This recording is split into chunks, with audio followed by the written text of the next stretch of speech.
ഞങ്ങൾ ഈ പ്രൊമോഡി കാണണം, ഞങ്ങൾ ഉള്ളൊക്കെ അത്രയും വെന്തിരിക്കുന്ന ആളുകളാണ്. അപ്പൊ ഇത്രയും ആളുകളെ ഇങ്ങനെ വിളിച്ച് അവമാനിക്കുമ്പോൾ അതിനെതിരെ ഞങ്ങൾ പ്രവർത്തിക്കണ്ടേ?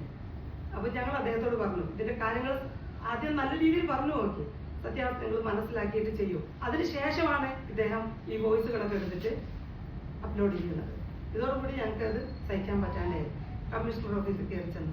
അവിടെ ചെന്നിട്ട് സാറിൻ്റെ അടുത്ത് കാര്യങ്ങൾ സാർ ഒറ്റ വാക്കാ ചോദിച്ചു ഞങ്ങളോട്, അദ്ദേഹത്തിന് പൈസ കിട്ടുന്നത് കുറയുമെന്ന് വിചാരിച്ചിട്ടാവാം, അതുകൊണ്ടാവാം ഇങ്ങനെ ഒരു പ്രസ്താവനയായിട്ട് വന്നത്. ഇതിനേക്കാൾ വലിയൊരു സങ്കടാവസ്ഥ അദ്ദേഹം പറയുന്നത്, ഈ സംഘടന എന്ന് പറയുന്നത് എത്ര കഞ്ചാവും കള്ളുമായിട്ട് കയറി പോകുന്നുള്ളൂ, ഞങ്ങൾ ഇറക്കാൻ തയ്യാറാണ് എന്ന ആഹ്വാനമാണ്, തെറ്റായ ഒരു ആഹ്വാനമാണ് കൊടുക്കുന്നത് സമൂഹത്തിന് എന്നാണ് ഇദ്ദേഹം പറയുന്നത്. പക്ഷെ ഇതേ ആളുടെ അടുത്ത് ഞങ്ങളുടെ ഗ്രൂപ്പിൽപ്പെട്ട സ്ത്രീകൾ ചെന്നിട്ടുണ്ട് അവിടെ കുട്ടികളെ ഇറക്കി കിട്ടാൻ.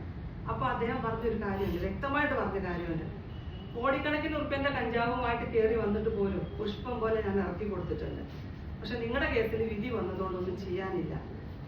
അപ്പൊ ഞാൻ അദ്ദേഹത്തോട് ചോദിച്ചു, ഈ വോയിസ് ഞാൻ അപ്ലോഡ് ചെയ്താൽ ഫേസ്ബുക്കിൽ നിങ്ങൾ വന്ന പോലെ അപ്ലോഡ് ചെയ്താൽ നിങ്ങൾക്കത് നാണക്കേട് ഉണ്ടാവുമോ എന്ന് ചോദിച്ചു. പക്ഷെ ഞങ്ങളത് ചെയ്തിട്ടില്ല, കാരണം അദ്ദേഹത്തിന്റെ സംസ്കാരമല്ല ഞങ്ങളുടെ, അതുകൊണ്ട്.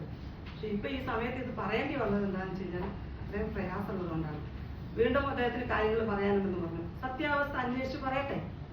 ഇപ്പൊ ഈ മാധ്യമ പ്രവർത്തകരായാലും മറ്റുള്ളവരായാലും സത്യാവസ്ഥ എന്താണെന്ന് കറക്റ്റ് അന്വേഷിച്ച് പറഞ്ഞോട്ടെ.